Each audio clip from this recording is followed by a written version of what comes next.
Episode 4, /Fashioned by Man, delivers a thrilling payoff to the first apostle hunt. Shizuku Kanzaki obsessively pursues the lost memories of painter Kaori Mizusawa, believing she holds the key. Suspecting a Burgundy connection that her husband once stopped her from exploring, Shizuku goes undercover, disguising himself as a sommelier at a high-end French restaurant tied to the Mishima family.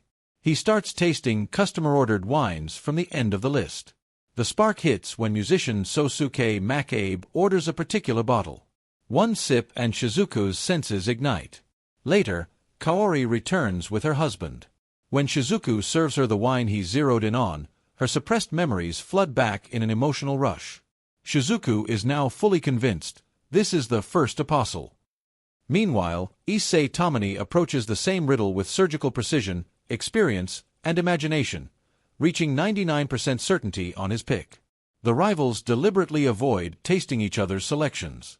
Instead, each brings their chosen bottle to the Grand Kanzaki residence for a tense, elegant blind showdown. Intuition versus expertise in pure form. Episode 5 shifts focus from the field hunt to internal company drama and new personalities. Chosuke Honma is assigned to the wine division. A passionate Italian wine fanatic, Honma maintains a personal cellar stocked exclusively with Italian bottles. His nose is legendary. He can distinguish Italian from French wines by smell alone. Shortly after arriving, Honma boldly declares that Taiyo Beer's Wine Division will now only handle Italian wines, sidelining everything else. Shizuku, still riding the momentum of his first apostle success and newly committed to the division, strongly rebels against this restrictive policy. The tension escalates until colleagues Kawaramoe and Miyabi Murasakihara step in. They organize a blind tasting showdown, Italian wines versus French wines, letting the employees taste and vote on which direction the division should take. In another thread, Shizuku encounters a distressed man furiously drinking wine after wine. Upon asking, he learns the man's shop has lost both customers and employees after Issei Tomine published a harsh, devastating critique. The rivalry isn't just personal anymore. Issei's influence is shaking the entire industry. Big moments across both episodes pulse with energy. The undercover restaurant hustle, Kaori's memory recovery, the mansion bottle comparison, Honma's bold declaration, the Italian versus French tasting battle, and the sobering impact of Issei's criticism. The vibe. A perfect blend of sophisticated sensory mystery and grounded workplace drama. Wine becomes both an artistic bridge to the past and a battlefield for company policy and egos. Satellite keeps the production elegant and atmospheric. Episode 4's French restaurant scenes glow with warm, inviting lighting and luxurious details that make every glass look irresistible. The memory recovery sequence with Kaori is visually stunning. Rich painterly overlays and emotional fractal swirls shine brightest here. Episode 5 brings solid everyday office and tasting room energy. The blind tasting competition gets nice contrast between the bold Italian reds and elegant French options, with good close-up work on expressions and subtle scent visual cues.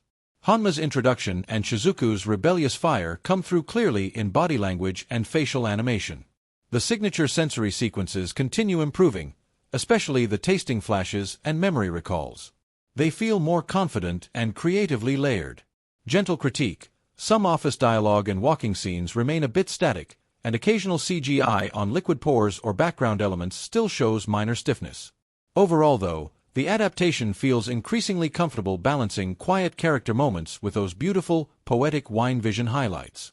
It respects the manga's mature tone without unnecessary flash.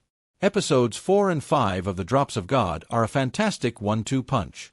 Episode 4 delivers a satisfying, artistic payoff to the first apostle arc with clever disguise work and emotional weight.